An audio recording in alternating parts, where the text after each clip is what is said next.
And so single-seaters are about to take to the Guia circuit here at Macau for the second time today in very different circumstances. They were first on the track, the Formula 4 cars, at 8 o'clock this morning. We had a lot of rain overnight, and as a result of that, a wet track this morning, so a race that started behind the safety car. This afternoon, we've had sunshine. We have had a drying track, and now we have a completely dry track to welcome the longest race of the first weekend of the 70th anniversary celebrations of the Macau Grand Prix.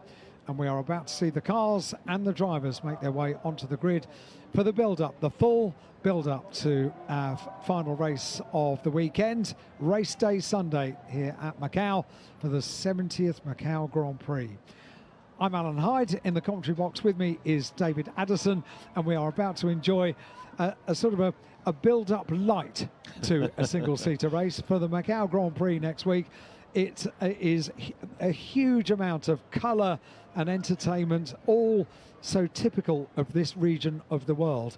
And we are about to see the same for Formula 4 cars, which for the last 3 years have been the headline event. And for the first time, Alan, you're quite right in saying that about the last 3 years, but this year it's a truly international lineup because we've had a very local entry. This year we've got drivers from far and wide, and I think the reception to the Macau Formula 4 race has been an exceptional one, and hopefully therefore it can start to become part of the programme more regularly, because there's no suggestion that people look down their nose at Formula 4. It's not a lesser category. It's an international class of single-seater racing. It is very, very strong across Europe, across the UAE, across the Asian region as well. And so to build that into an end-of-season showdown between the best F4 drivers, I think that would get a thumbs up all round from drivers, from teams and from promoters alike.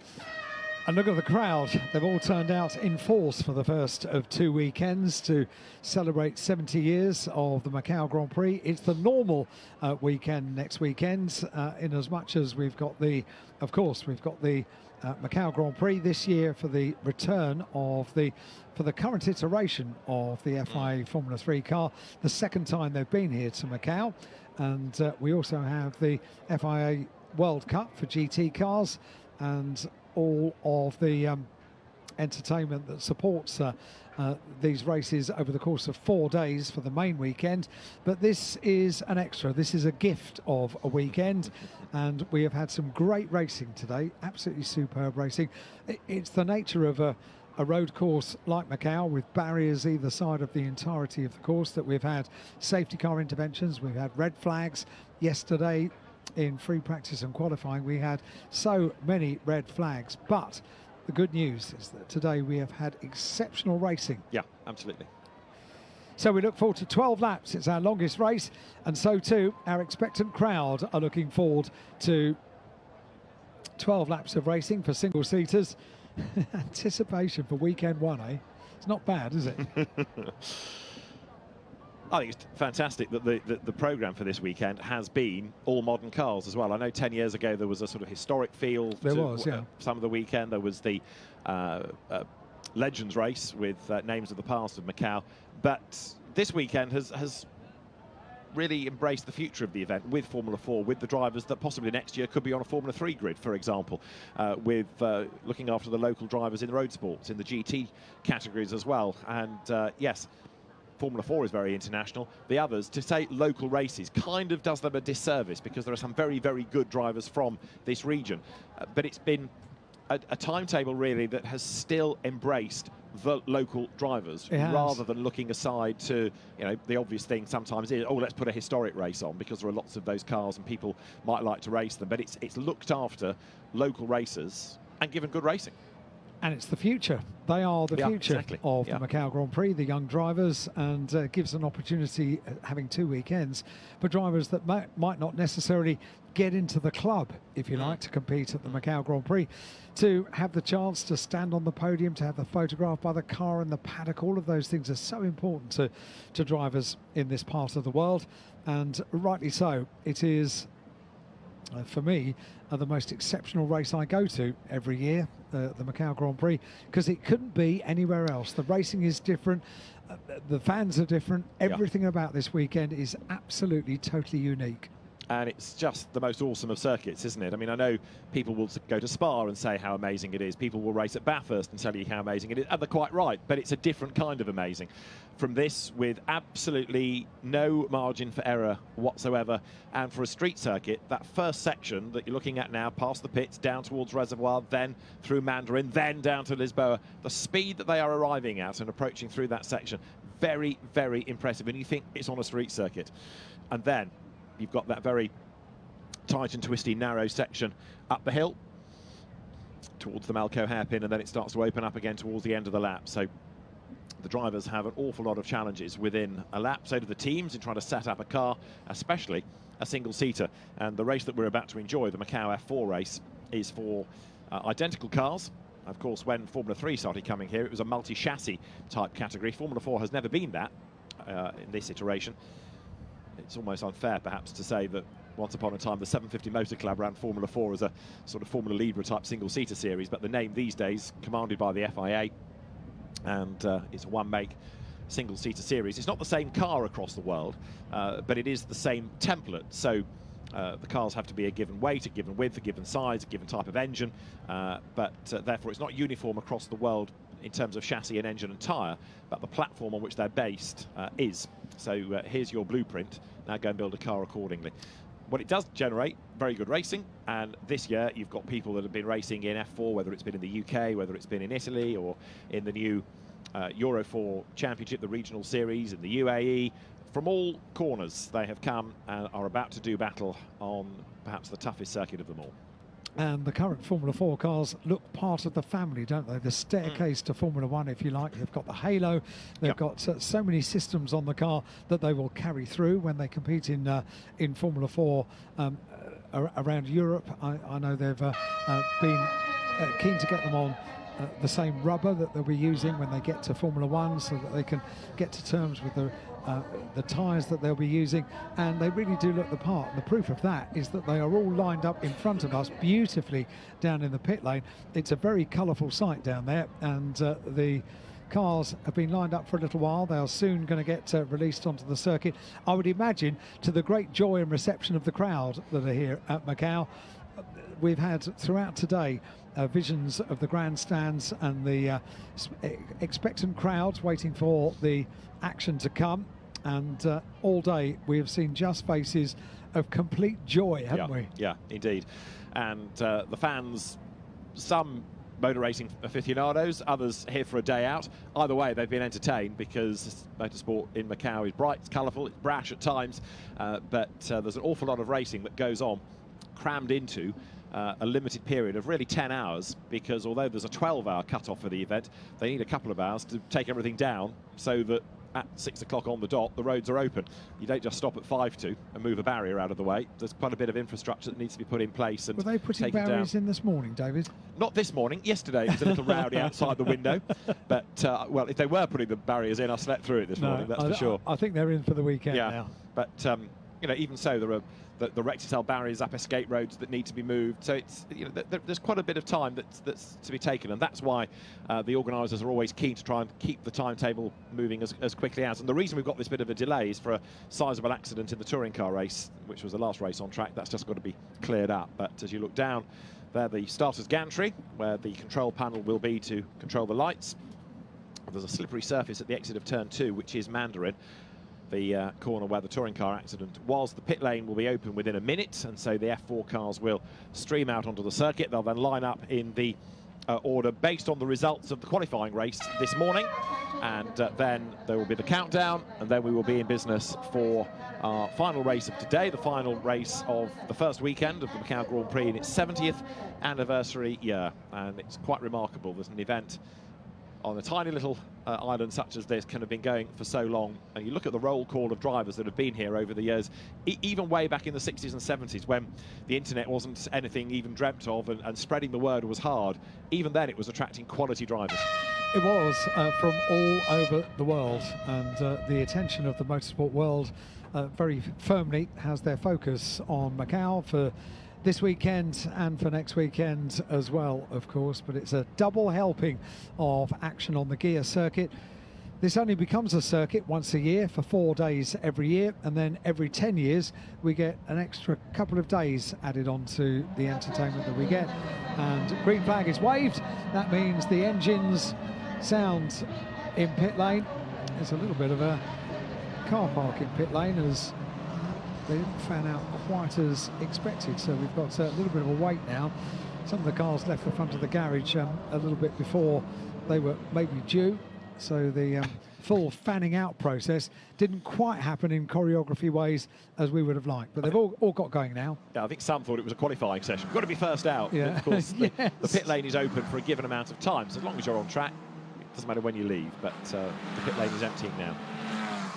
And there you can see the big cloud of dust from, it was a sizable accident in our TCR race that we had before this race got underway. The reason why we are slightly later in the day is the clearing up operation and the inevitable large amount of fluid that was dropped down on the circuit. Big clouds of dust as the Formula 4 cars go through that, and it is at a very quick part of the circuit as well. Take it easy, guys, as you make your way around the circuit, because cold tyres and a cooler circuit now because the sunshine has gone in. We've got a slightly more hazy look to this afternoon now, and so maybe a couple of degrees cooler than it has been for some of the racing this afternoon. But this, the outlap, the personnel are already in place. All the grid personnel are standing by. The teams will make their way down onto the grid as well, and then the drivers will have a short presentation. This time next week we will also enjoy an incredibly athletic presentation, the lion dance, which is some really supremely fit athletes that it's so colourful. It's part of the tradition of the event, and also allows for the introduction to the important VIPs that we've got from Macau here this weekend and next weekend, and that's all coming up in the next 20 minutes. So running just 20 minutes behind after the clear up operation following that touring car accident at the end of their second race of the weekend. So 20 minutes behind, but you'll also see all of the grid personnel with their various hotels that are being advertised, the various goods that are being advertised as well, all part of the sponsorship deals of the Macau Grand Prix, and of course this, the Macau Formula 4 race as well. And I don't know anything quite like this for the build-up to a race. I certainly have only witnessed it here at Macau. Yes, in a sense, it sort of echoes a Grand Prix with the build-up, with the ceremony on the grid, but for an F4 race, yeah, absolutely unprecedented. But it is all part of making this event unique. It is about promoting Macau, and it does that so successfully. And why would you make it like just another street race? You wouldn't. You'd reflect the local colour, the local custom, and that is exactly what will be enjoyed. The pit lane is open for 10 minutes, by the way, so if you're thinking, where are the cars? They're currently driving down the pit lane and will then come round onto the grid. It's got about 6.5 minutes before it closes, but number 2 there, which is the repaired car of Adrien David, doing a practice start, gets away now. That car is going to be 20th on the grid. It crashed out of the race this morning when he was running in 3rd place. So Adrien David, who's a French Formula 4 champion, knows what he's doing in this type of car. Really did himself a power of no good earlier on in the day. Very much one to watch in this race. We might talk about the drivers once they get to the grid, because not one of them has elected to come onto the circuit and take its place on the grid. They are all going through pit lane, and well, that's a few more laps around the Guia circuit that perhaps they didn't get yesterday, because they had a tricky free practice session. They had a tricky qualifying session as well, with red flags coming out, and essentially the qualification yesterday was superb, but really only in the last 10 minutes. It was extremely exciting, with the top spot changing hands probably 3 or 4 times in the last 10 minutes after the final restart, after a red flag. And we had an exciting race this morning, albeit it was exciting because of the conditions, so not necessarily enabling the Formula 4 cars to properly stretch their legs as they would like to do on a dry circuit. Well, now they've got the chance to do that, and they will do it over 12 laps. So around the circuit they can. A little bit of warmth encouraged into the GTI tyres. These cars all Tatius chassis with the 1400 turbo Geely engine. So it's the same car for everybody, but it's down to the team trying to get the best out of that combination, out of that package, as the field then now comes to the grid. And on pole position is going to be the qualifying race winner, Arvin Lindblad, who, despite his rather Scandinavian name, is British. And a very British driver, Freddie Slater, lining up with him. They're teammates for the SJM Theodore Premer team, and the third of those cars is third on the grid for Charles Leung, who's twice won the Macau Grand Prix for F4 cars. So you've got three real potential winners then at the pointy end of the grid. 2020 and 2021, Charles Leung took the top step of the Macau Grand Prix podium, and last year he was there or thereabouts, but finished up third on the podium in the Macau Grand Prix, did Charles, but a huge amount of experience, and probably more experience of this circuit than anyone else in a single-seater over the course of this weekend. And now we've got the first of the cars that have not gone through pit lane, so not using all of the 10-minute opportunity to go through pit lane, but instead threading their way through to the grid board and taking up position on the grid. So a couple of cars electing to do that, and the rest of the field going through pit lane for one more chance to explore the Guia circuit. Yeah, and that is it. It's mileage, isn't it, really, rather than warmth into the tyres, because here you're going to be sat on the grid for so long, all the temperature's going to go. So really, more than anything, it is just to perhaps get a feel for the car and another lap around the circuit, just another reminder of where that bump might be, or what the car feels like on a given section of the circuit, or part of the driver's armoury going into this 12-lap race, the unofficial Grand Prix, if you like, because it's the main race of this weekend. It doesn't carry the Grand Prix tag, but there's no argument about where the spotlight is being shone on this first weekend. No, so a few more of them peeling off this time to go onto the grid. They need to be careful and make sure they don't come up to a closed pit lane. That would mean a pit lane start and not being able to take a place on the grid, but still the opportunity left for one more lap around the Guia circuit before we begin this 10-minute build-up from the grid, the ceremony that will take place down on the grid. For some time we've had a line of officials at the very start line down there on the grid, and the drivers, once they bring the cars to a stop, are required to vacate their car, take their helmets off, and stand in front of that line of official personnel down on the grid, and then they will be presented to the VIPs that we have here ahead of this Formula 4 race, and we will let you know the details of our official VIPs in a couple of moments, as a few more drivers make their way down, having parked the car on the grid and to line up in front. So for young drivers, this is all part of the learning experience. They will have never done anything like this before. No, because normally you arrive on the grid, 5-minute board, 3-minute, 1-minute green flag lap race. Whereas here, yes, it's all part of that build-up. And if they get to Formula 1, there'll be a lot of that, with not only the media to cope with, but sponsors and VIPs as well. And yes, the drivers. And don't forget, we're talking teenagers here. There are one or two maybe in their early 20s, but the bulk are 16, 17, 18-year-olds. You know, this is another huge thing for them to have to cope with. It's not only that this is a massively important race, it's not only that it's a really daunting circuit, but you've got this build-up. By the time they get into the car ready for the green flag lap, that'll be a relief almost. It was a huge thing to get teenagers out of bed to race at 8 o'clock in the morning, to be perfectly honest. Yes. And that wasn't bad. It was earlier yesterday, wasn't it? It was 20 to 8 that they took to the circuit for free practice. Maybe that's the excuse why we had so many red flags in our first session of the day.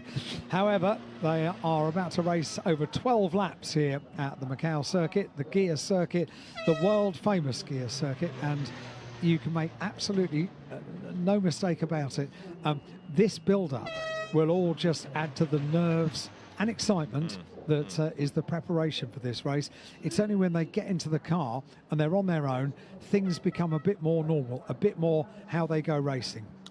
It is true, for sure, and they'll, in some cases, be, instead of panicking now, just sort of trying to think, okay, well, I've got a bit more time before I need to get into the car, so let me think about that corner. What did I do wrong in an earlier session? Where did I lose time? Where can I get around that? Let me think around a lap of the circuit.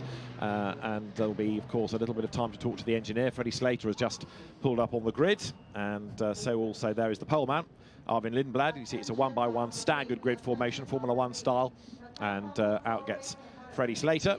Takes off his gloves, the crash helmet will come off, and he will join the other drivers standing in front of the line of the scrutineering team, it is, at the front of the grid, ready to go through the ceremony with the dignitaries. That's Arvin Lindblad, as you can gather from his overalls. He's a Red Bull athlete, and he drives for Rennie Rossin's Prema team, so the engineer's there just to unplug him. See the brand on the back of the helmet, the AL. British driver, Arvin Lindblad, as I say, and he's just being told by the Macau officials, please now goes to the front of the grid. But although the drivers can stand, the teams can't. They just check the tyre pressures, make sure that they are absolutely right, that no air has escaped, or that they've not over-pressured them, ready for the formation lap, which will be coming up shortly. So more and more drivers make their way to the start-finish line, just in front of the line of officials. This is all before the presentation of drivers will take place. Get them in the right place. There will also be a full class of 2023 photograph taken down here, and therefore the world's media are just a little way back down here on the grid, forming up a start line just below at the bottom of the screen.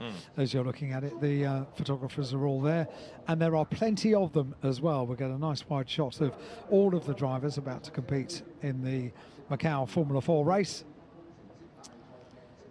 and that's a lot of photographers for weekend one, isn't it? It is. But interesting, isn't it, or significant, illustrating the importance of this race, that it hasn't got a sponsor as such. The name goes to Macau, and it is Macau itself that takes centre stage. There are the drivers then, all ready to do battle. Jack Beaton, the Australian, Arvin Lindblad there, the officials. And Freddie Slater, along with Charles Leung. Some nervous, some eager to get on with it. Brilliant Sue. So there are the drivers ready to go into battle.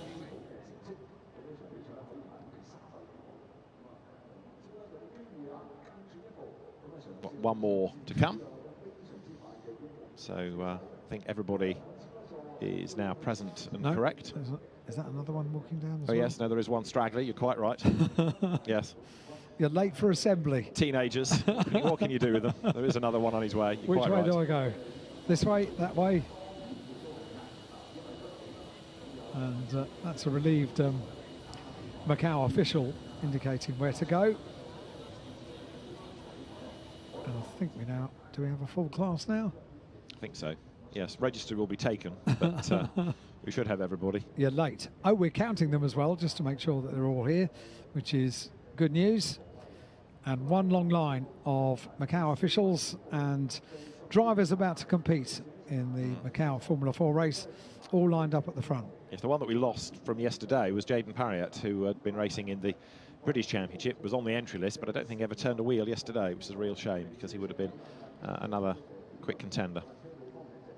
So as the drivers stand and wait, we will have the dignitaries brought forward in a few moments' time, and then the countdown will be underway. One formation lap, and then we'll be into racing. I think there might be another driver yet coming forward. Might I suggest he's going to get told off? You might well be right. Yeah. Stand there, sir. Right, he does at the end. Can't see this on the pictures, but we can, from our eyrie, look down onto the grid. So we've rounded up almost everybody. There's another one to come. Oh. So now the form of drivers, what have we got? 22 of them, stretches right the way across the track from one side to the other.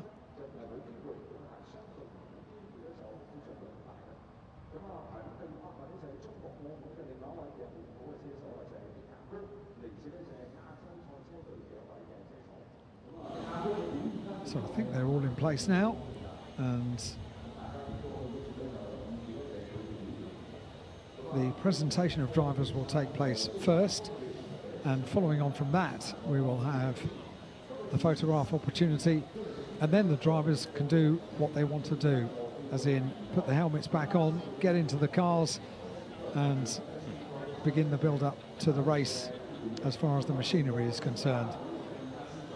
Bianca Bustamante there, the McLaren driver development program member, and Dragon, the Japanese character, who is really Ryuji Kumita. Didn't start racing until he was 46. He's now 56. You talk about teenagers. Well, there is one exception. He's raced in Japanese Formula 3 and Formula 4 for many, many seasons. Has raced here before, in fact, as well, Ryuji Kumita. It'll be fascinating to see how he goes in this race. You also saw there Mika Koyama, double Kyoto Cup winner, and also Formula Regional Japan Championship winner as well, the Japanese female racer. And the other female representation on the grid you saw also Bianca Bustamante, and there is Vivian Su, the hedge fund manager. So as the drivers are standing ready, that now means that the dignitaries can be brought forward. And so as you look down onto the Macau circuit, there the Secretary for Social Affairs and Culture and President of the Macau Grand Prix Organising Committee, Ms. Ai Yong-u, greets and poses with the Formula 4 race drivers in the company of the President of Sports Bureau and Coordinator of the Organising Committee, Mr. Pun Weng-kun, and the President of the Automobile General Association Macau, China, and Coordinator of the Sporting Subcommittee, Mr. Chong Kok Bang.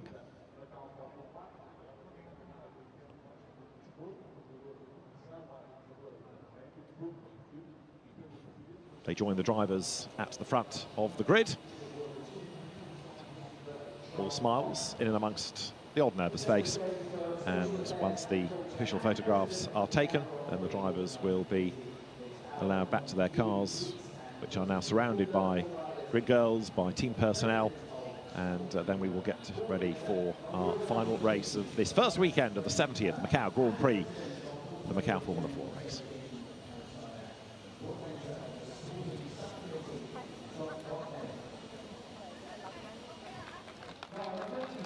That's quite a photograph for the family album, isn't it? As a spontaneous round of applause greets the end of the photographic opportunity. And as the dignitaries make their way off the grid, so too will the world's press. I'd say 50 or 60 strong, the photographers down there on the grid. They've got a new media centre to enjoy. They've got probably 5 or 6 times the space that they used to have here at Macau for the new media centre. Yeah, but they need more space these days, because the photographers, they have to bring laptops and more laptops. True. You spend more time, I think, editing and photoshopping now than taking pictures. I mean, you see them all with bags and with more bags. I mean, haven't they got a phone like a normal person to take pictures with? What's the matter with them? They do need more space, you're right. And judging on the photographers I know, plenty of sweets as well over the course of the day, required to keep the old sugar levels up, because they work very hard in the media centre, that's for sure. But you're quite right, we need a slightly larger... In fairness, the world's press that come to this event had probably outgrown the media centre here at Macau some years ago, so it was very, very welcome that we've got this new building here. And now we can begin the more usual preparation for a race for these drivers, because it's now about getting into the car, getting ready, and thinking about getting into the visualization of the opening lap for this 12-lap race for the Macau F4 race this weekend. One thing we've said... Sorry, David. No, I was just going to say, that's looking down on the grid, a variety of nationalities. 2 Brits at the front, then a Macau driver, and then an Emirati just seen there, which was Rashid Al-Bahiri. We'll go through the grid in more depth, but then Australia represented, Jack Beaton there. And you were going to say? And we have said for the last 3 years that Formula 4 cars just work around the Guia circuit here at Macau. It was a voyage into the unknown, wasn't it? Because Formula 3 cars first came here in 1983. Famously, the Grand Prix won by Ayrton Senna. Ayrton Senna is honoured around Macau, not just this weekend, but all the time. And very proud, I think, Macau is that Ayrton won the first Formula 3 race for the Macau Grand Prix here at Macau. But it was a voyage into the unknown to use Formula 4 cars after so many years of Formula 3, and they worked. From year one, 2020, they just worked. And now as drivers begin to get themselves ready, gloves on, helmet on, they'll be strapped into the cars. We are on the final countdown to get this 12-lap race underway. Bianca Bustamante is popping the hair down the back of the overalls over the balaclava. Does up the race overalls. Helmet will go on, hands device as well attached to the helmets. And a thumbs up from Enzo Yer. And I wonder how many of these helmets are designed just for this weekend. I reckon quite a few of them. Very, very colourful designs on cars and helmets in this part of the world. And as overalls are zipped up and drivers get themselves into the cars, they can begin to now do the more normal preparation for the start of a race. Yes, that first visit of Formula 3, which was all pulled together by the late Barry Bland so successfully, came at the end of an epic British Formula 3 season, 1983, when Ayrton Senna and Martin Brundle went toe-to-toe. Ayrton winning the championship, and then they came to the non-championship, of course, Macau Grand Prix, different liveries, but still driving the WSR, West Surrey Racing. Ayrton took the title in Britain. He then took the Macau Grand Prix victory. In those days, British Formula 3 was able, because there was a British Formula 3, to race at a variety of circuits that it's started to outgrow not long after, such as Cadwell Park. And Freddie Slater is probably the only person on this grid that can claim to have been a race winner at Cadwell Park, because he was there winning in Ginetta Juniors this year. The last person to win at Cadwell Park and then race at Macau in the same season is probably Martin Brundle in 1983.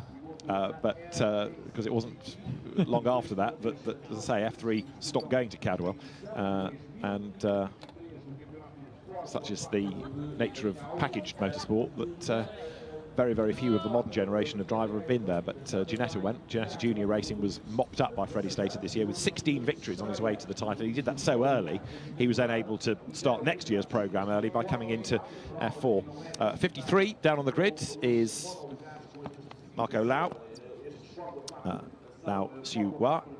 He is set to go as the mechanics strap him in. Number 34 crashed out yesterday, Martinius Stenson, whose father used to race in the States in his youth. And that car is going to be on the 10th row along with Hadrian David, who was another driver in the wars this morning. There he is in the Kodak colours on his overalls. Hadrian David, the 2019 French Formula 4 champion. So for him to be in the wall this morning came as a bit of a shock. Certainly did, yeah. And we'll be looking to make up places early on in this race. They've got more laps to do it in, but you never know how many safety car interruptions there may or may not be over the course of 12 laps. It's the final race of the day. The track is already indicated as being a little bit slippy down at the exit of turn 2. It's a very quick part of the circuit as well. They know what it's like, and the fact that most of the cars elected to use multiple laps when the pit lane was open to explore the track. I'm pretty sure that that would have been a major part of it, exploring just how slippy things are down at the exit of Mandarin, because you most certainly would not want to have a problem. It's a very, very quick part of the circuit down there. Yes, very true indeed. And of course, there are very few people other than Charles Leung at the pointy end of this grid with much circuit knowledge, because traditionally, you know, a junior category like this, people come into it, if they're good, they move on and up. As Alan's made the point, the last few years, F4 has taken centre stage because of the travel restrictions. But Charles Leung has got two very quick teammates that somehow he's got to try to find a way past. He certainly has, and the Macau driver, how proud is that a Macau driver takes the top step of the Macau Grand Prix podium twice here in the last 3 years, and Charles Leung lines up third on the grid. Very proudly with the Macau flag alongside on the timing screen. That will also appear should he be on the podium, at the back of the podium, because now on the back of the podium after last year we have a huge LED screen. It shows the flags of the nations and it also shows the action, which is soon to get underway. Arvin Lindblad on pole position, Freddie Slater with him at the front of the 1x1 staggered grid, ahead of Charles Leung and Rashid Al-Daheri. Then Jack Beaton and Ethan Ho are ahead of Rafael Narak and the Chinese F4 championship leader, Macau driver Thiago Rodriguez. Bianca Bustamante goes from 9th ahead of Enzo Ye, Miki Koyama and Zhao Kunpeng. Then it is Chu Ka Kam and in number 4, Marcus Chung. Next is Thomas Leung and Riji Kumita, ahead of Vivian Su and Marco Lau. Martinia Stensorn is next from Hadrian David, and then Kai Darianani and Lu Kai Shun complete the grid. 12 laps are in prospect for this Macau F4 race. That's our pole position driver, and of course the winner, therefore, of the qualification race this morning, Arvid Lindblad, alongside Freddie Slater on the front row of the grid. I say the front row of the grid, it's a staggered grid formation, but for the sake of going through the grid, front row of the grid for Arvid Lindblad and for Freddie Slater, and Charles Leung third on the grid with the Macau flag proudly on the front of the car, the number 11 car, double winner here for the Macau Grand Prix, and equipping himself very well against some very, very quick drivers this weekend. Number 14 on the grid is next, Rashid Al-Daheri, and just focusing, said before the drivers got in the cars about the prospect of visualising. They tend to close their eyes and get into the zone of working out exactly what's going to happen on the formation lap and then the opening lap of the race. It's a big thing. Yes, you kind of think the drivers have nodded off, but they're thinking their way through a lap as don't approach while they're doing it. No, quite. That's what I've learnt over the years. Tilt over to see Ethan Ho there for Team KRC, a driver that's done quite a bit of his racing in America in Formula 2000, but the driver from Chinese Taipei coming back into F4 style cars for this weekend, and that's number 1 of Rafael Narak, whose father Raymond was a Le Mans class winner in the IMSA MacBook Porsche days that he used to share with the likes of Patrick Pilet, amongst others. And as the grid is being cleared, formation lap ready to get underway. That's Bianca Bustamante, who has been racing in the F1 Academy, 7th in the championship with 2 wins this year, and managed by a race winner already today, Darryl O'Young. But she was a W Series driver and then drove in the F1 Academy, which has sort of been born out of the ill-fated W Series. Most recently, Filipino driver she is. So with the lights flashing as the car's engines are fired, the grid is being cleared, and very shortly they will be allowed away for that formation lap. Can I put you on the spot for a winner? No, okay. Thanks very much indeed, but please do not adjust your television sets, because they are the flashing lights on the rear of the cars. It's a feature of the current Formula 4 cars. Hang on, am I going to pick a winner? Well, he hedged nicely to try not to. Freddie Slater. Okay. Why? Because I saw his debut in British Formula 4 this year, and it was incredibly impressive. It would be a very good story for the Brits, as it would be if Arvin Lindblad were to win it, because he is a British driver also, and I suspect that he's probably just going to shade Freddie, if only because he's got a bit more F4 experience, whereas Freddie has had to come from a closed Ginetta Junior into this. Not saying for a moment that he's not made the transfer very well. He has. He's been exceptionally impressive for a limited season. But Arvin Lindblad has just got that little bit more experience of single-seaters, and maybe that's just showed in the qualifying race this morning. Anything can happen at Macau, and we're about to see that over the course of 12 laps around the Guia circuit for F4 cars. The Macau Formula 4 race is very soon to get underway. The klaxons sound. The last few members of the teams that are directly responsible for the starting of the cars run off the grid. The last few camera crew run off the grid as well. And now this is just normal life for a racing driver. It's what they're used to, left alone with just the driver and the machine and 12 laps ahead around the Guia circuit. What a treat for these drivers. But what pressure for these drivers as well, because Macau can make careers, can't it? Win here, do well in the so-called Macau test, and it is absolutely huge to put on your CV. And whether it's in F3 or F4, then these drivers, if they come away from this weekend saying, I was on the podium, I won the Macau F4 race, then that is going to put them in a really strong bargaining position for a drive for next year, for the year after, for the year after that. The formation lap is about to get underway. We have got 22 drivers set to take on the Macau F4 race. That green flag sends them away to put the warmth into the rubber. One more lap before we go racing, and then we're going to crown a Macau F4 race winner in the biggest F4 race probably in the history of the category in terms of an international shootout. We've got a couple of cars that don't want to get off the line, and if you are last away and everybody else has gone past you, you should not overtake to get your grid position back. I think everybody has got away. Yeah. And the last car on the grid was the last away. In other words, Liu Kai-shun was at the back, so therefore everybody is away and is able to take their grid position as you look down onto that bit of speedy dry coming out of Mandarin, and they've got to be mindful of that on lap one as well. You're aware of the gravity of this event, aren't you, as you have all of that build-up, and now just this moment of solitary car and driver as they make their way around the circuit to get heat into the tyres. They're coming to the point now which is a bit more difficult to weave the cars because the circuit gets ever narrower and the barriers kind of beckon you in to get closer and closer, but not close enough. They are not very forgiving, the barriers here at Macau, and nor are the walls. They don't give, not 1 inch. No. You cannot afford to make a mistake at Macau, and every single one of these drivers knows that. Some of them to their peril over the course of the last 2 days. Now they are about to start with a clean sheet, the start of a 12-lap race around the Macau circuit. Talk about the drivers getting nervous. Get fairly nervous myself. Are your tyres warm? Are you ready to go? My boots are ready to go. Got grip. You've got grip. That's good. So as the drivers then come towards the police and Moorish, jinking left and right, even if it's on a full weave, just that movement, getting the tyres a little bit warmer, and of course getting the pressures up as well, because it is not only that you go into battle, of course, on tyres that you need to be warm, but you're going into the first 3 corners, which are blindingly fast. That is not only not a place for the faint-hearted, it's certainly not a section of the circuit not to have traction. It's not the place for the faint-hearted and not the place for cold tyres. No, indeed. Particularly we've got this slippery surface on the exit of Mandarin, so be careful everyone.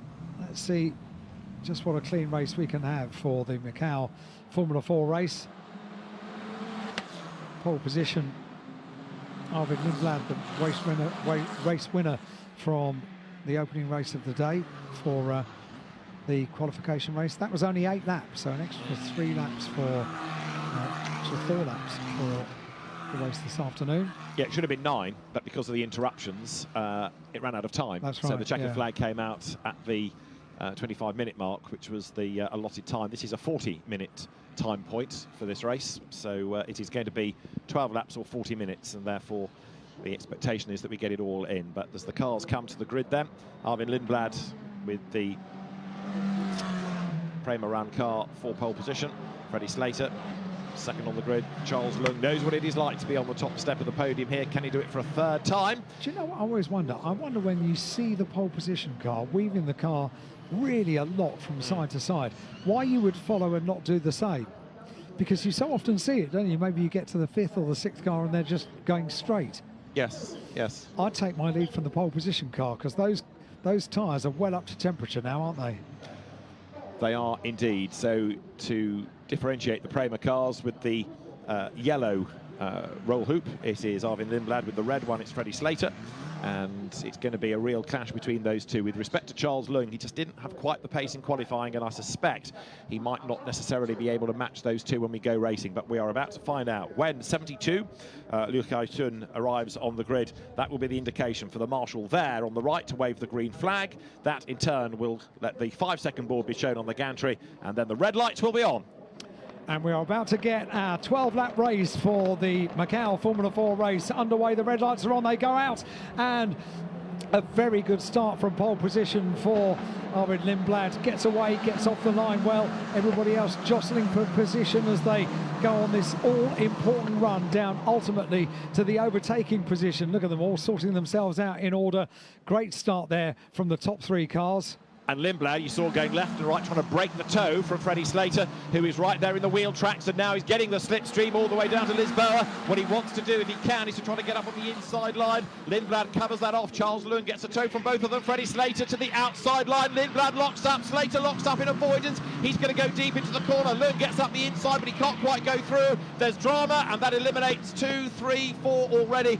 And I think the first one that ploughed into the barriers there, well, that's going to go nowhere. We're going to end up with a safety car, I rather fear, because you can see the traffic jam behind. Marcus Chung's got involved in all of that. So the first group of cars is away. We'll wait and see whether a neutralisation comes next. That was nearly a gift moment for Charles Leung, wasn't it, going through Lisboa? That's a look at it once again. He has a look on the inside. They just avoid front and rear wheels touching as they go on the run down towards San Francisco.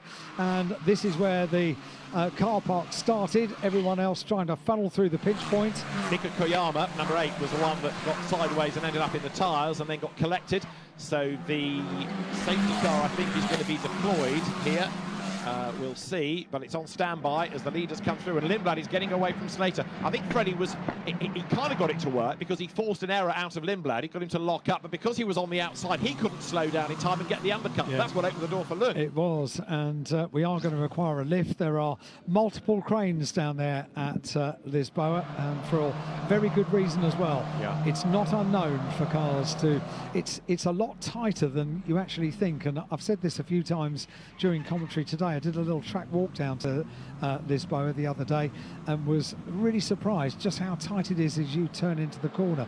It's incredible. We take for granted that 9 times out of 10 everyone safely gets through the area. We've got a safety car deployed because we've got cranes in place and they are trying to clear Lisboa as quickly as possible. But that was very exciting from the top three. Yeah. An opportunity shown there by shown to Charles Leung. Freddie Slater was brave, wasn't he? Knew he had to have a go at the start of the race, and that's the place to do it as well. So Arvid Lindblad will lead them across the line at the end of lap 1 with Freddie Slater and Charles Leung in 2nd and 3rd places. Now, this could be the dream result for Prema. In a sense, they don't mind which driver it is, but a 1, 2, 3 would be absolutely spot on. 4th is Rashid Al-Khairi, 5th it is Jack Beaton, and 6th is Ethan Ho. Rafael Narak 7th, Thiago Rodriguez 8th, Enzo is 9th and 10th. Now, that's good progress. From 19th on the grid to 10th in a lap, Martinius Stenzel. Okay, I know a few tangled and he got a sort of lucky run through on the inside, but he did that absolutely right. At 11th place, it is Chui Kar Kam. In 12th place, number 22, which is the Thomas Leung car ahead of Marco Lau from the rear of the grid. In 14th place, Kai Darianani. So he's made a little bit of progress from 21st. 15th, it is Liu Kai Shun. And then Ruji Kumita. Hadrian David was delayed, as also Bianca Bustamante. Then Miki Koyama, Zhao Kumpeng, Marcus Chung and Vivian Siu, all delayed in greater or lesser degrees by that schmozzle down here a lap ago.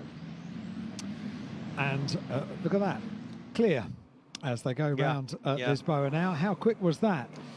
Multiple cars, and bear in mind that you can see a touring car go in there, get reverse, get the circuit clear. With a single seater, that much more difficult because inevitably there's going to be suspension damage at least the front of the car. Yeah, I think had it been 1, that would have been okay, but 3 or 4 to retrieve, it's slightly more difficult. Good work, that wasn't it? Absolutely. So the safety car should be in this time, and we can go back racing. And this is where Freddie Slater needs to be on his toes because he gets another run here at Lindblad all the way down to Lisboa. But again, even on that start, you know, Arvid looked the stronger. He knew what Freddie Slater was going to try and do to him, and he put the car exactly where it needed to be in the middle of the road. So Lisboa is just in front of the Grand Lisboa Hotel, and if ever you wanted to make sure of attention over the course of the weekend, it is to get your name on that corner. Yes. Because Lisboa gets mentioned an awful lot during the course of a Macau Grand Prix weekend. It's just the most beautiful overtaking opportunity, and the run down towards that corner is in single-seaters, in GT cars or in touring cars is absolutely enthralling. So through they all turn. This, of course, all counting within the 12 laps within the race. But Arvin Lindblad strong at the moment then. He has been one of the leading lights this year in the Winter Series, if you like, in the UAE for F4, 5th in that. He went to race in the Italian Championship, finished 3rd, and in the Euro 4 Championship, which is a sort of German-Italian regional championship. German series having rather expired, but enough interest in trying to keep it alive from some of the teams, and he was 4th in that as well. So he's done a lot of miles in a short space of time. Freddie Slater, who is, as Alan was suggesting, a late arrival at the F4 ball, having won the Ginetta Junior Winter Series last year and the main championship this year, then did British F4, Italian F4 and Euro F4 in quick succession in sort of September onwards. Confirmation coming that the safety car will come in at the end of this lap, so we will be racing once again at the completion of 2 laps of this 70th Macau Grand Prix weekend Macau Formula 4 race. Now let's see what the... Now that was Freddie Slater slowing, wasn't it? Was. Charles Lung almost getting ahead of him. Slowing a lot. Yeah, because Arvin Lindblad has slowed a lot. So the leader slows them right down. Freddie Slater slowed in tandem, and I think it was Charles Lung a bit being caught out there because they slowed rather suddenly. But anyway, they've got themselves in the right order. And Arvin Lindblad almost at snail's pace. Now gets the pace up and accelerates away. But Freddie Slater goes with him, as he had to try to do. Second guess when he's going to accelerate. And although they'll come off the corner with a couple of lengths between them, Freddie Slater should be just about close enough to stay in the slipstream. Good reactions that from Freddie Slater to stay with the pole position car, and does so, turns around the final turn. They are now going to complete 2 laps, but Freddie did a really good job there. It was a little bit of an unusual, slightly peculiar restart because they all slowed so much, and Charles Lung just putting a wheel in front of the second place car was, just caught out. But now Freddie Slater is making the most of it. He's right on the tail of his teammate. He's got to get in the toe now to try and do that move at Lisboa once again. Lindblad will know that and starts to try to break the toe, but Slater's got the pace and he's very definitely able to go with him this time. But he's teed up this move once already on the outside to try to get the undercut. He can't go round the outside. He's going to slow down the car, duck up the inside coming out of the corner, and he can't do it. So Arvin Lindblad stays ahead, but Slater now has got the pace and he's got the bit between his teeth. Thought he was going to have a look at San Francisco as well. He didn't. He slotted him right behind. But goodness me, this is good racing between the two of them. Charles Lung, who is the double winner here at Macau, has got a grandstand view of this. Has anyone told Freddie that you don't overtake there? Well, Lindblad made a little mistake himself by going wide, going up the hill, so it compromised the run, and that's exactly what Freddie Slater is trying to do. He is pushing, and Lindblad knows that he's got to try to defend now because he realises he's in a big battle. His teammate ain't going away, and Lindblad just ever so slightly scrappy that time on the way up the hill. This is such an exciting race between the two teammates, isn't it? Freddie Slater really applying the pressure. It's all come off the back of a really good restart, but Freddie slows. He's got a problem. So Slater's got a problem, and Lindblad gets a free ride. Lund goes second. So all of a sudden, something has gone wrong for Freddie Slater. It looks like it's mechanical because I don't think we've seen him hit anything. No. So Freddie Slater's car suddenly slows and it's crawling around. Drama at Macau as ever there is. Poor Freddie Slater, he'd done such a good job on the restart. He had pushed the race leader into a tiny error, which is exactly what he needed to happen. It almost worked, and then you couldn't believe it, could you? Something goes wrong with the car and the car slows. Charles Lung now in second place, and Charles Lung inheriting that second place as a result of teammate Freddie Slater having some kind of a problem. What a shame. So if the car makes it as far as the pit lane, more to do with that story might well reveal itself. But now Arvin Lindblad can breathe a sigh of relief because he really was being given a tough time. Charles Lung second, and then it's going to be Rashid Al-Bahiri in third place. Jack Beaton, the Australian driver there in the background, is fourth as they come now over the timing line once again. So it's Lindblad with a big advantage over Lung. Certainly does, yeah. That's a gift to our race leader, isn't it? Lindblad took the qualification race win this morning. As a result of that, takes pole position. He was being really put under pressure by his teammate Freddie Slater for the lead of the race. Twice going into Lisboa, he had to really keep his wits about him to keep Freddie at bay. And then, all of a sudden, the teammate slows, and we are robbed of the race, but Lindblad is very much gifted a slightly more comfortable entry to Lisboa this time. And Freddie Slater has, I think, just made it about as far as the pit lane, as Arvin Lindblad then leads by nearly 2 seconds from Charles Leung, and then Rashid Al-Daheri in third place. Now remember, there's only really Leung in that leading group that knows the circuit, so the others, to be either ahead or running with him, are doing a very good job indeed. Now the problem with the result sheet is it doesn't necessarily show how good a performance has been, because if Freddie doesn't win this race or finish up on the podium, his name is not there in the record books necessarily, but that was a super opening couple of laps. Can I just mention that he's done a first sector time, Freddie Slater, quicker than anybody on this lap, as though the car had an electrical cutout and he had to restart it, and now it's back in the race. And now it's back to normal. Yeah, he came over the timing line. I thought he was coming down the pit lane, but actually he's carried on, and he did a 25.6 in the first sector, which is quicker than anybody on this lap. So he's not going to win the race. The safety car might help him gain a few more places back, but it was as though the car cut out and he had to do an electrical restart, or maybe he accidentally pulled a switch and did something, but the car for the moment looks to be okay. I'm very pleased the car hasn't come into pit lane, because this might be quite exciting to watch Freddie if he's got a good car for the rest of the race, also with a little bit of the old red mist getting involved as well. Yeah. He's going to be really fired up for this, and that's going to be great to see. 18th he is at the moment. 18th at the moment, so that's at the end of 3 laps, so 3 laps completed now. Meanwhile, our race leader, Arvin Lindblad, the winner from the qualification race this morning, has put in the overall fastest lap of the race. Well, he can now, because he is not under the pressure that he was, but we've got a safety car. A safety car is deployed for the second time. 2:26.6 is the fastest lap that Lindblad has put in, but now they're all going to bunch up together once again. And well, on the restart last time, Lindblad was put under a great deal of pressure by his teammate Freddie Slater. I wonder if Charles is able to put him under a similar amount of pressure on the restart this time. So, a little bit more tricky to get the 1, 2, 3 for the team now. Very, but what did Freddie Slater do on that lap? Well, we'll know when he comes across the timing line and see if he's gained any places at all. So getting a replay here of the reason for the safety car.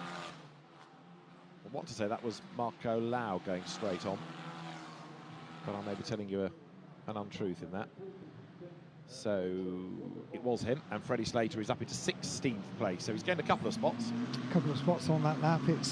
It's tricky, you know, even if you've got really good pace, the amount of opportunities to get past other cars on this circuit are fairly limited. And therefore, Lisboa is a great overtaking position, but when you're making your way through back markers, this element of the circuit is not the place to do it. No, it's just too narrow, isn't it? You can do some of it coming out of Malco Hairpin down through Black Sands, and then the road seems to get wider and faster for the next section all the way to Lisboa. That was, again, in Freddie Slater's mind early on. Be in the tow, use that.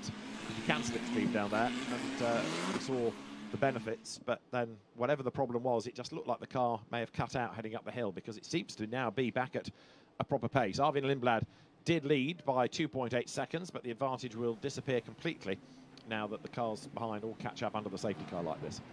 So exciting stuff so far. We've got 4 laps complete. We've got a 12-lap race for the Macau Formula 4 race, and now once again they know what to do. Keep heating tyres is the most important thing. And also, they're going to be well aware that last time on the restart, Arvin Lindblad really did slow down to start the whole of the field, and maybe left some of them a little bit confused just how much the field was slowed down. Indeed so, but the other fight, I think we're going to keep an eye on when we get the race back underway. Will be third, the last place on the podium. It could be Rashid Al-Daheri, who we've seen this most recent season racing again in the Italian Championship. He was 10th in that, but also Jack Beaton, who again has been in the Italian Championship and Euro F4. He's been a rapid Australian Formula Ford racer and car sisters, Jack Beaton. He drives for the AGI Sport team. But bearing in mind that he was quick on Friday in free practice until he crashed, a podium would be a good way to round out the weekend. It most certainly would, wouldn't it? And I'd like to have a look at that Italian Championship, because it seems to attract some jolly good drivers. Yeah, doesn't it does. Yeah, yeah. They go to some good venues, and it's positioning itself now really as the mainland Europe championship. And such is the popularity that Euro 4 championship to go elsewhere, to Germany, for example. Spain's quite strong as well. But yeah, the Italian has always had a good reputation, and some good teams there too. British one was looking pretty good for international drivers this year as well, wasn't it? You can tell because on the timing screen you get the flags of the nations of the drivers, and it was for the first time that we had that this year, and it really did. It reminded me of British Formula 3 back in the 1980s and 90s, when drivers came from all over the world. It was the place to come, wasn't it, to the British Championship, and now maybe that's happening for British F4 as well. And of course it had a race on the Grand Prix circuit at Silverstone, didn't it? So it was giving drivers in that a taste of what a Grand Prix venue is like, and really star billing as well. They became the headline act, and it was very impressive, because one of the drivers that won over the course of that weekend on the live stream television got out of the car, and when asked how he felt, used the sort of language that maybe he would use to his friends rather than on the television. So it's a learning curve in Formula 4, isn't it? And they need a good media trainer. Unfortunately, I was the media trainer. Oh, I see, right, okay.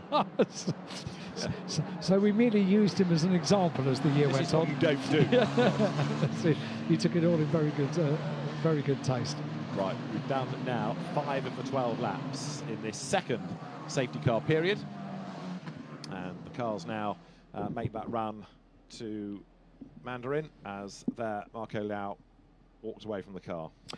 Gets into the recovery vehicle and is about to set off on his way with car on board, and that means maybe we can get this race back underway fairly soon, because we've got 5 laps complete. We've got 12 laps in total. Weaving the cars now from side to side to get as much heat retained in the tyres as possible. Now the leader of the race starts doing the same as well. Charles Lung has been weaving the car for quite some time, and now this time Arvid Lindblad sticking right to the back of the Lamborghini as they go around Lisboa up towards San Francisco Hill, and now onto the tight stretch of the circuit. The safety car driver and that Lamborghini been pretty busy today, over the course of today, leading every race. Yeah, every race. Every race has been out of the car. I'll be low on fuel now. New set of tyres needed for tomorrow, because it's had some abuse, had some hammer. Right, Arvid Lindblad versus Charles Lung for the lead. Rashid Al-Naheri versus Jack Beaton for third. Ethan Ho is fifth and Rafael Narat sixth. And Martinius Stenson deserves a big hat tip. 19th he started, and 7th he is now. Wow, we did rather wonder, and he needs a bit of luck, because luck has not been on his side yesterday or today, but speed certainly has over the course of these 2 days of the opening weekend for the 70th Macau Grand Prix. I love Formula 4 cars around this circuit. They just look good, really good. Martinius Stenson, just to make the point, was a F4 racer last year, but in the Italian Championship, should you be asking, took a race win, 7th in the series. Yeah, but this year he's been racing something a bit more powerful. He's been in the Formula Regionale Championship. He took a pole and a win first time out at Imola. 4 wins during the course of the year, runner-up in the championship. Now, Formula Regionale, which is a sort of merger of Formula Regional and Formula Renault Euro Cup of years past, is a very competitive championship, split qualifying into groups, really tough championship. So to be the runner-up in that in your first full season in it is impressive, and he's showing that racecraft here by, as we say, being up into 7th, and he's not done yet. This safety car will help him because it bunches up those ahead. Certainly will, yeah. So 7th place from what, 19th? 19th on the grid. That's a good Sunday's work, isn't it, at the end of the day for Martinius. So let's see what the journey is going to continue to do, because we are not yet at half distance. We will be at the ends of this lap. We are on lap 6, 6 laps completed at the end of this lap, and that is the recovery of the reason for the red flag. That's now CUR and the Hong Kong driver's car, and the Hong Kong driver as well in the recovery vehicle, going back to base now, back to the paddock, and with the Lamborghini leading the field round for the Melco hairpin, we could well be getting this race back underway. Indeed so, and the lights staying on for the moment, so I rather fear one more lap. But I think so, because of the amount of distance the recovery vehicle has got to cover, I'm afraid. So it might be just one more lap. It's a really tough one sometimes for the race officials, because you want the safety car to go quickly enough to enable the drivers to maintain a sensible temperature in the tyres, but not so quickly that it's coming round so often that you're losing laps under the safety car, even on a long lap like this. So one more lap then behind the safety car. That puts 6 in the book, and we're at halfway now. And they know where the recovery is taking place, so they've seen that the recovery vehicle is on its way. So they know now to get even more heat into the tyres and to weave the car a little bit more oil, or something slippery is down at that corner as a legacy of that incident. So the slippery surface flag is being displayed. The marshals work, we can't see it because it's just behind the fence there on that camera angle, but that was the one thing that we didn't think about. We just thought the car had been recovered and therefore we could get the race back underway. Not until we get the slippery surface dealt with. Now the marshal heading off, I think, for some more speedy dry to put down on the liquid. So fingers crossed this will be the last lap. They're all frantically working as quickly as possible to sort out the circuit, and then the race director, if he's happy, can give the call, and we can get the race back underway then for the resumption of the Macau F4 race. The slippery surface in that incident area confirms that the teams are aware. They can tell the drivers that, and we'll be back racing as soon as. So was that the reason for the incident, or as a result of the incident? Because it's at 2 places, isn't it? I would have thought it was a result of, frankly. Yeah. What we now want is the lights to be extinguished atop the safety car, which is the sign that it will be coming in at the end of the lap.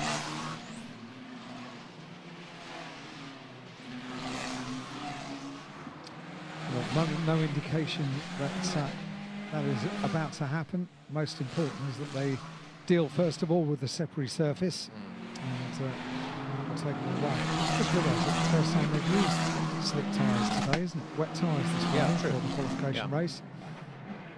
And although they were weaving the cars this morning, I would imagine the amount of heat they could get in the tyres was fairly negligible in the conditions this morning. But now confirmation comes that the safety car will come in at the end of this lap. That's good news. So let's get that tyre warming process underway, guys, because we are about to get racing back underway at the end of what this will be 7 laps complete. And Arvin Lindblad did a really good job on the restart first time around, but Charles Lung will know that this is his opportunity to have a go for P1. Jack Beaton likewise against Rashid Al-Dahiri for 3rd place. And Freddie Slater, if he's on his toes, ought to be able to gain a place or 2 or 3 from the timing line all the way around to Lisboa. But there must be a real feeling of the one that got away for Freddie in terms of a podium. Because I think top 10 would be as good as it would get from here on, but let's see. And again, Arvin Lindblad virtually parks the car and tricks everybody into thinking, right, it's going to be a really slow run now, and then it's up to him when he goes. But once you go, you've got to keep going. You can't go and slow, because obviously the chain reaction behind is dangerous. Now he goes, now he accelerates as he heads into Fisherman's Bend, turns right, he's on the power, and he's 2 lengths up from Charles Lung, who is taking Rashid Al-Dahiri with him. Yeah, Charles Lung had watched and learnt, if you like, what the protocol was going to be from the race leader on the previous lap. Watched Freddie Slater do it. Has not been able to do it quite as well as Freddie, but was not bad on the restart, that's for sure, because Charles Lung hasn't got a big gap between himself and the leader as they head now down on this run towards the fast part of the circuit, and ultimately the run down towards Lisboa, where, if anywhere, the race leader would come under pressure from Charles Lung. Race leaders go out of Mandarin, and Lung is in the slipstream, and Rashid Al-Dahiri is in the slipstream of Lung as well. So Charles Lung knows this is an opportunity, thinks about the inside line again, goes to the outside, but Lindblad knows how to defend into this corner and survives again. So Lung right under his rear wing, he's closed right up thanks to the slipstream, and he's brought Rashid Al-Dahiri with him. So it's 3 for the lead as they head up San Francisco. Using every possible tactic to get round there that time at Lisboa, and I almost thought he was going to do it. Oh dear, oh dear. 2 more cars. One is the car of Thomas Leung, and the other is the car of Liu Qi-shun. So 2 cars down at Lisboa again. Which hopefully can be moved just with the crane, rather than needing a safety car. This is how they all got there then. So straight through the middle, no chance of slowing down, was the rather errant 22 of Thomas Lund, and the innocent victim of all of that just completely harpooned. But again, there was no way that car was going to slow down, and no wonder contact was made. And so Arvid Lindblad has tried twice now to use his unique form of restart. Is he going to do the same 3 times? Are we going to have a safety car intervention? I'm pretty sure we will. Well, I was hoping that because those cars are at the escape road, they might be craneable, but we'll see. It's late in the lap, isn't it, for a safety car, because this is Macau hairpin. Now, okay, the safety car can be deployed from pit exit, but we'll find out in a moment as the cars then come through. Arvid Lindblad still with the green lights flashing. Look at the lead he's built over the remaining, what, 2/3 of that lap over Charles Lung. So it looks as though Lindblad is away and gone, and if you aren't able to make the pass early in the lap, then that's pretty much game over. Lindblad able to control it all the way across the top of the Guia circuit. He's coming up now to the end of lap number 8 in this Macau F4 race. They're second and third. Charles Lung just ahead of the turquoise car of Rashid Al-Daheri, the Emirati driver, and he in turn has got away from Jack Beaton in 4th place. Somebody else with damage has dropped a nose cone on the circuit. Can't see who that is at this stage, but the car is limping around, so it's probably slightly more than just losing the no cone. And the reason that Charles Lung has maybe dropped back a little bit more now from the race leader is because he is under huge pressure from Al-Daheri as they go through Mandarin on the run down towards Lisboa. Watch Al-Daheri this time. What's he going to do? Pull out from the slipstream over to the left-hand side of the circuit on the run down towards the corner. Can't overtake. Yellow flags, yellow lights. Of course. So whatever he thinks, he's got to sit there. And that shows intent against Charles Lung. So Charles thinks, OK, right, I know what you're up to next lap. So that was a really wasted opportunity through no fault of his own for Al-Daheri. Yeah, it was. And you're quite right, no safety car. And that incident down at Lisboa, I forgot about it. I think he might have done as well. That was a very, very big hit into the wall coming out of Fisherman's Bend. So it was more than just losing the nose cone. And that's why the car is limping slowly, because the suspension broken on the left-hand side. Yeah, that was Martinius Stenzel. So all that good work again comes to naught. I know, but he's impressed. Yes, largely. The pace was good, but yeah, one too many accidents over the weekend. But again, it's all about being a young learning driver, isn't it? Freddie Slater is up into the top 10. Is he? Yes. Woohoo! And I said 10th was as good as it might get. Well, he's not done yet, so Hadrian David is his next target. Freddie Slater 10th. That's pretty good, isn't it? Pretty good. Now, I wonder, is that yellow flag going to be in at Lisboa this time when they come round? Yellow flag immediately on the timing screen says yellow flag at turn 3.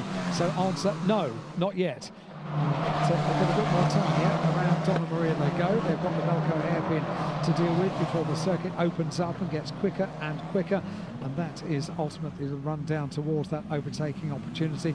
Al-Daheri right on the tail of Charles Lung, the double winner of the Macau Grand Prix, as they go around the hairpin. And now the circuit opens up. Now the speed goes down.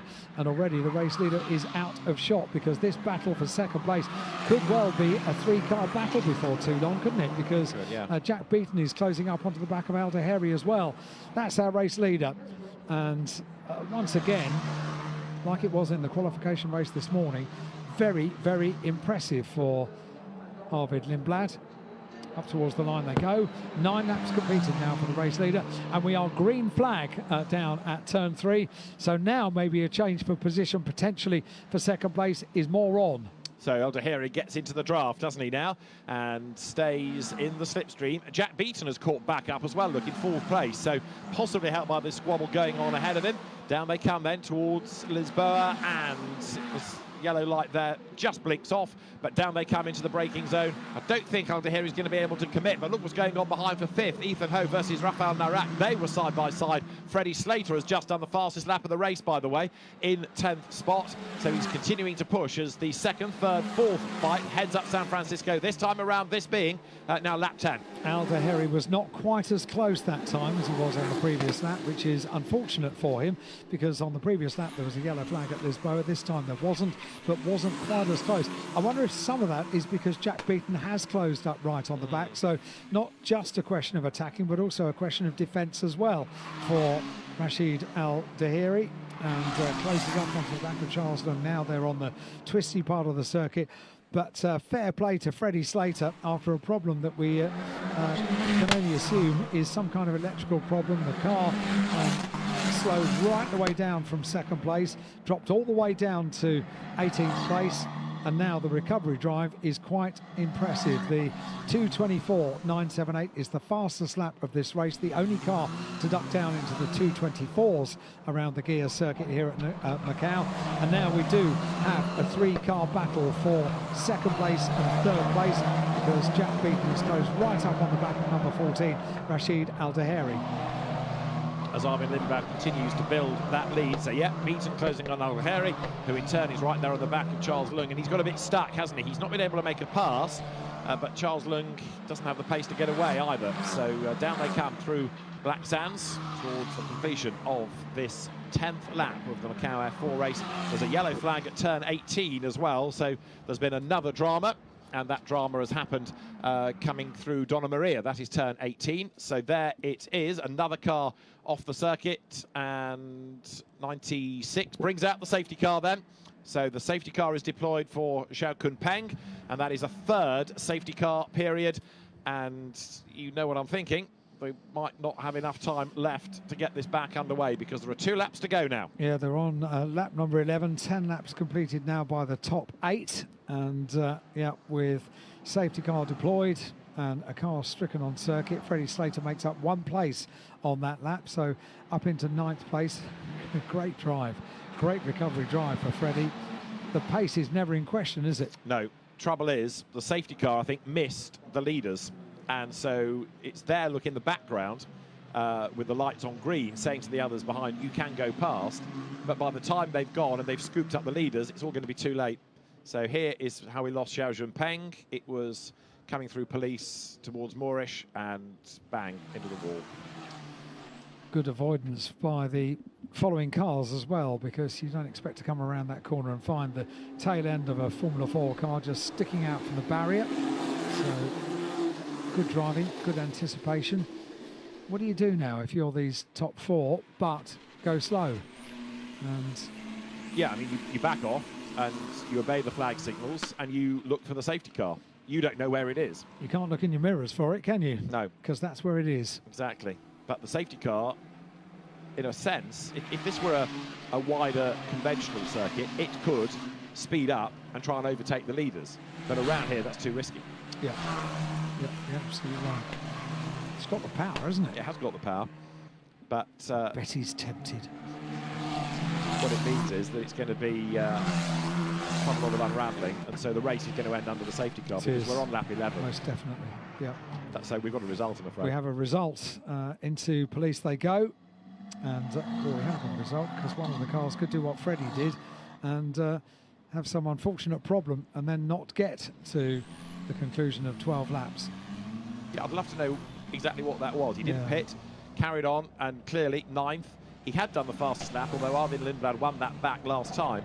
I don't think Freddie Slater will get to the press conference, of course, for being 9th, but those are the people that will know ultimately. And Rossan standing over his engineers, looking at all of the data, and he's the person to try and ask post-race, no doubt. Technology is wonderful. I love it. I use it as part of my everyday life. It can be terribly frustrating sometimes, can't it? Yeah. These are pretty technologically advanced cars for what is essentially the first rung on the Slicks and Wings ladder to Formula 1. And so, as Armin Lindblad comes down through Fisherman's Bend, he's about to start the last lap of the race, still looking for a safety car. So essentially he is the safety car. He's also the race leader at the moment, and that's Armin Lindblad, who has not put a wheel wrong over the course of this weekend.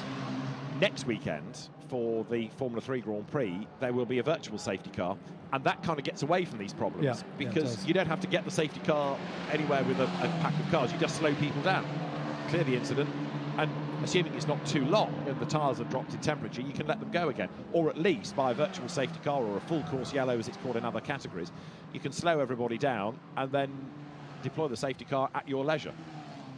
In a short race like this, maybe leisure is something that you don't have, but in the end, these drivers are now going to head to the checkered flag this time in this week. And so Arvid Lindblad won the qualification race today. He put the car on pole position in qualifying yesterday, which was a thrilling final 10 minutes to the qualifying session. Through Lisboa, he leads the field. Charles Leung finishes up in second place with his teammates ahead. Double winner of the Macau Grand Prix. And third is behind Charles Leung, going to be Rashid Al-Tahiri. Jack Beaton set for fourth place, and Ethan Ho fifth. Thiago Rodriguez sixth, Adrian David is seventh, Enzo Ye is eighth, and Freddie Slater, in a real yo-yo kind of a race, is in ninth spot. The race will finish behind the safety car, except Arvid Lindblad thinks, what safety car? Never saw it, Gov. Well, we've seen drivers being shown little videos on phones when they got back to the pit lane to explain the excitement that happened earlier on in their race, things that they wouldn't have been aware of. Adam Christodoulou in the GT4 race had a very, very, very near miss. That's right, yes. Behind him as he went into Lisboa. Didn't know anything about it really until he was shown on one of his team's mobile phones, probably a screen grab of the television set, and showed him, and the look on Adam's face when he saw what had gone on behind him. And probably the same is going to happen as far as the race leader is concerned. Where was the safety car? Let us show you. It was there, but it was just a little way back. And so, assuming the role of safety car leading the field is Arvid Lindblad, who in fairness has had the perfect weekend this weekend. I was going off on a tangent. I was at a race in Austria last year where there was an incident on the first lap of the GT race. The safety car was deployed, and one of the cars involved in the incident got going and was rather delayed. And so at the end of the next lap, the safety car, to avoid the incident, brought the field through the pit lane. The car in question was so far back, it did not see everybody else go through the pits, came hammering over the line, hunting down the pack for the safety car, and took the lead. It overtook the safety car, which was still trundling through the pit lane. And mayhem broke out in trying to understand, first of all, how the car had got the lead, because that's not the sort of thing that a timing screen necessarily shows. And then, how do we redress this? What penalty can we give? Because it's technically overtaken the safety car, but the safety car was in the pit. So anyway, we kind of got there in the end, but it was one of those situations that took a lot of unravelling. And when the race director sends you a WhatsApp message saying, how is that in the lead? You realise that it's a troublesome moment. Anyway, the Macau F4 race will be won by Arvid Lindblad from Charles Leung and Rashid Al-Tahiri. It's a shame it has to end under the safety car like this, but that has been the situation. But Arvid Lindblad deserves that win because he has put in a really outstanding weekend. Certainly has done. The pace car did, the safety car did peel off into the pit lane just there. And then we have our race winner. So the winner of the Macau Formula 4 race for 2023 is Arvid Lindblad. He won the qualification race this morning. He took pole position in qualifying yesterday afternoon. And now he takes the win of the big one, the main race of the first weekend of the 70th Macau Grand Prix. Arvid Lindblad takes the win and takes the applause of the crowd, and so too a very happy team for the first time today. There you go. It was worth getting up early, wasn't it? First race of the day and last race of the day, and it has gone very, very well for the team, and so too for Arvid Lindblad. He takes the win. Double winner of the Macau Grand Prix, Charles Leung, completes the race in second place, and Rashid Al-Tahiri in third place completes our podium. Jack Beaton missing out. He's fourth ahead of Ethan Ho, and Thiago Rodriguez, who I've kind of talked up all weekend, and I feel a bit of a fraud in a way, because Thiago never quite clicked in the way that he has in the Chinese F4 Championship. But, I mean, sixth place is not bad, but he wasn't really able to take it to the international drivers. And Ethan Ho, even though he is from the region but races mainly in America, doing a good job to take that fifth place. Freddie Slater ninth, and oh, what it could have been. Yeah, that was a superb comeback, but unfortunately, I think we can fairly confidently say a problem. It was nothing at all to do with Freddie. It was a problem with the car, but we don't know for sure until we get the final verdict from the team.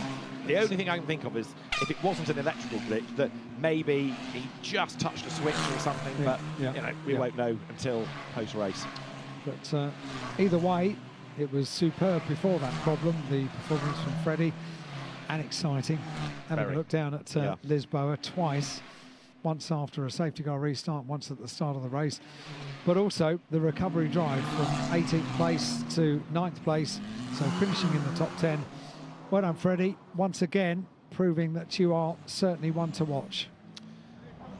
Well, I suspect we will see him again at Macau, probably before long in a Formula 3 car. But Freddie Slater doing a very, very good job indeed to take 9th. But Arvin Lindblad, who also has his sights to move on and up, and I think we said on the grid, did we not, that he's a Red Bull athlete? Well, a win at Macau gets the attention of Helmut Marko, and that perhaps puts him in an even more prominent position for his Red Bull ascendancy to wherever that takes him next, possibly towards Formula Regional or Formula 3 for next year. But a mighty drive by Arvid Lindblad, and the cars then come through Melco hairpin right now and towards Parc Fermé, where already the scrutineering officials await, and so too for the photographers. There'll of course be the podium for Arvid Lindblad, for Charles Leung and Rashid Al-Daheri, and then the drivers will head to the press conference, and the celebrations then will get underway, and the hard luck stories will begin as an echo.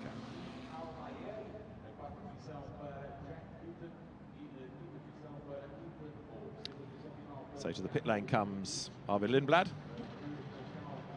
with the car of Charles Leung in behind.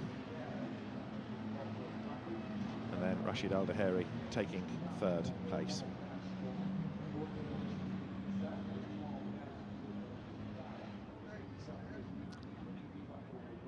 Jack Beaton, best of the rest, taking in the end 4th spot. And then for 5th, Ethan Ho and Thiago Rodriguez 6th. But it's the top 3 that we will have for the podium. And then, of course, there will be the Formula 4 press conference taking place after the podiums. I think we'll hear from the drivers on the podium as well, with Chris, our circuit commentator in English. They do the circuit commentary here at Macau in 4 languages. So they're Mandarin,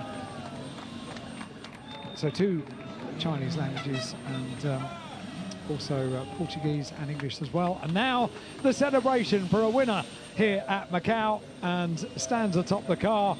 Arvid Lindblad, very, very happy as he makes his way over towards the team. Hugs this morning, hugs this evening, and 100% record this weekend. And there we go, just undoing the intercom wires so the helmet can come off without any problem at all. After hugs all around for Arvid, to be pretty happy with that. Tremendous effort. So the British driver goes to the scales, because the regulations dictate that the weight of car driver combined has to be no less than a given number. And then if all that's good, then he is sent towards the podium, and the podium ceremony will round out the day, but the camera can't go in, only the driver. Yes, we're left in no doubt. Yes. You can't come along here. Yes, nothing to see here. only the drivers move away. Yeah.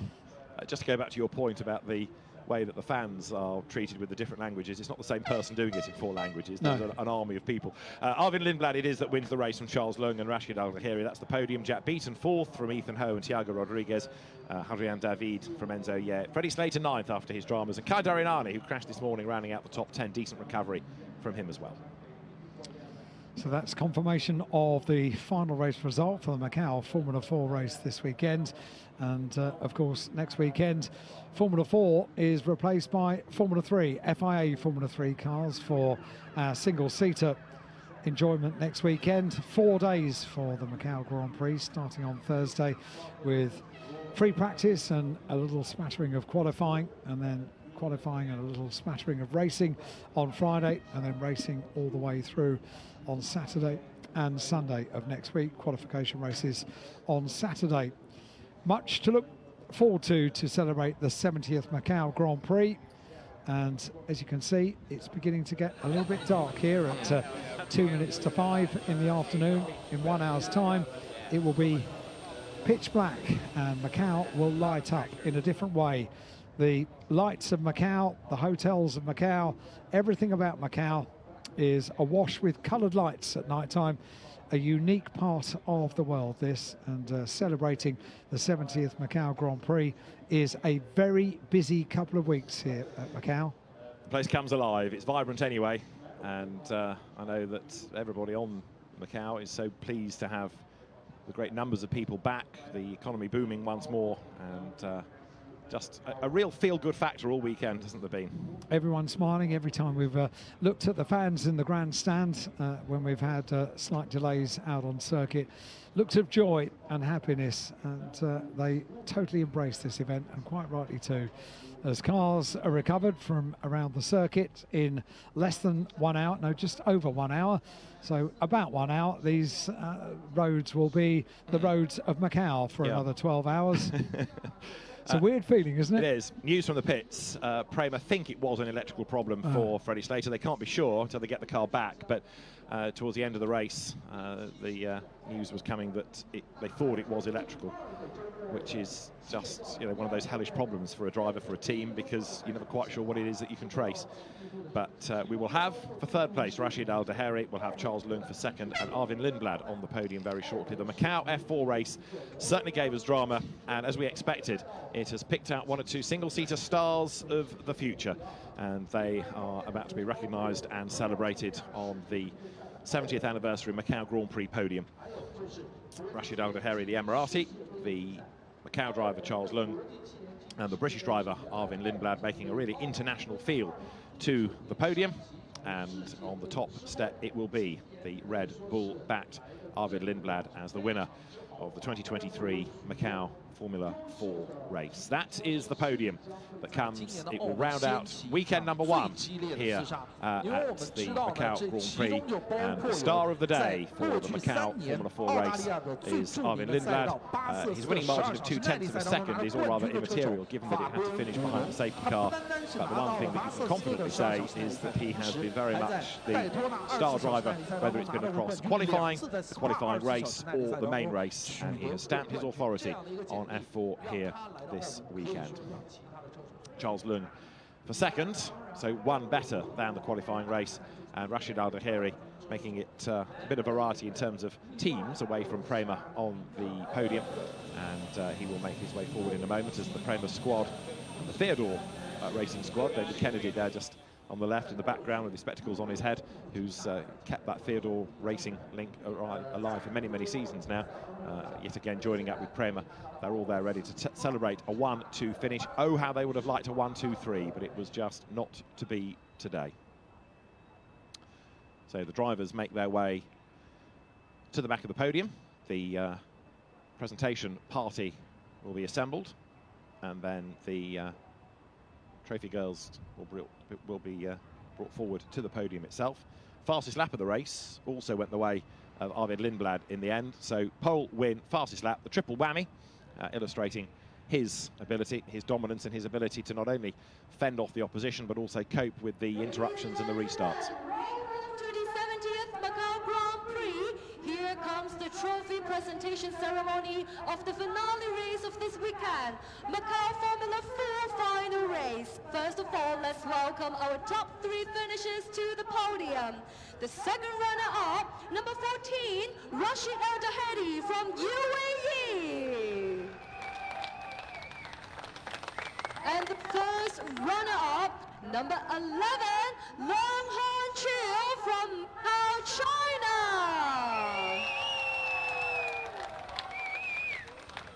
And of course, our winner, number 23, Arvin Lindblad from the UK.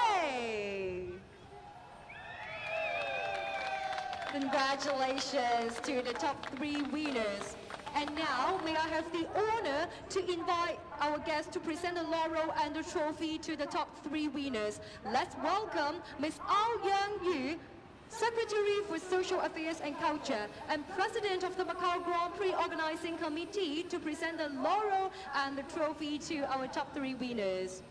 First, we have our UAE driver, Rashid Al Daheri. Congratulations.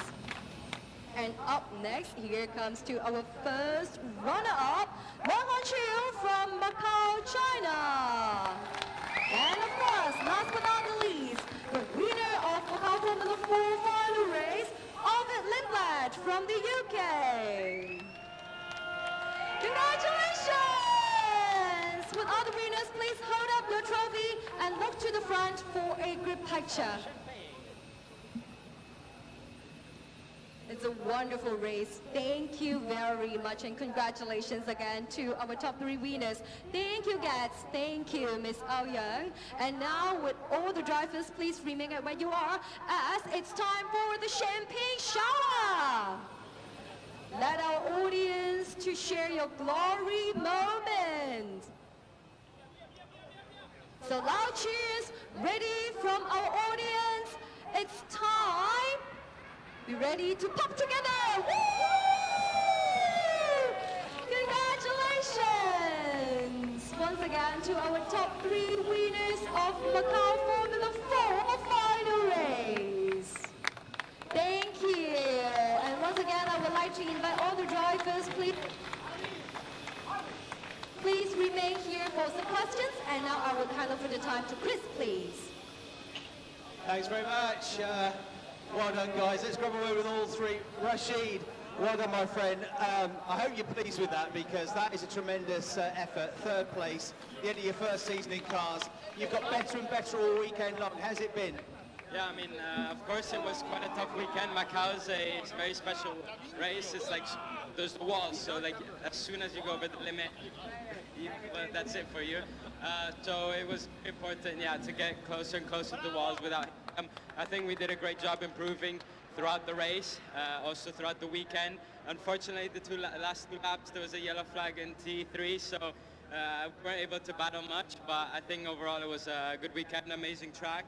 I had a lot of fun, also this morning in the rain, so nothing to say, just amazing. Yeah. Super job. Well done, Rashid. Charles, well done to you as well. 2nd place. What a record you've got at this place. That last 4 years, that's 2 wins, 4 podiums. What is it you love about Macau? First of all, it's home. Second of all, it's having all the close people here, and yeah, racing here is just amazing. Every year, racing around here is just, yeah, it just feels special. And yeah, I hope I could continue every year, maybe later on. And yeah, let's hope next year I will be back again. I know you'd like the win, but I hope you're pleased with that, because you fought really hard and you tried everything on the restarts. Yeah, I tried everything, honestly, because this year I haven't been to much racing, so yeah, I was able to quickly adapt, so honestly I was quite happy with my ability, so hopefully next year I will have more opportunities to drive, and I'll come back in Macau with more prepared. Yeah. Hope so. Well done, Charles. Arvid, fantastic. Well done to you. That is, I mean, that's a trophy that's going straight to the top of the shelf when you get home. What is it that's so special about racing around a street track for you drivers? Is it because you have to be millimetre perfect? There's absolutely no room for error, and I guess it's thrill driving around somewhere like this as well. Yeah, definitely. There's nothing like it. It's been probably one of, if not the most enjoyable weekend I've added driving. The track's just incredible. I love driving. Okay, it was my first street circuit, and I think it was the best place to have that experience. So close to the walls everywhere, especially in the mountain section, in the high speed. Whereas, yeah, each millimeter's lap time, and it's just so fun, so incredible.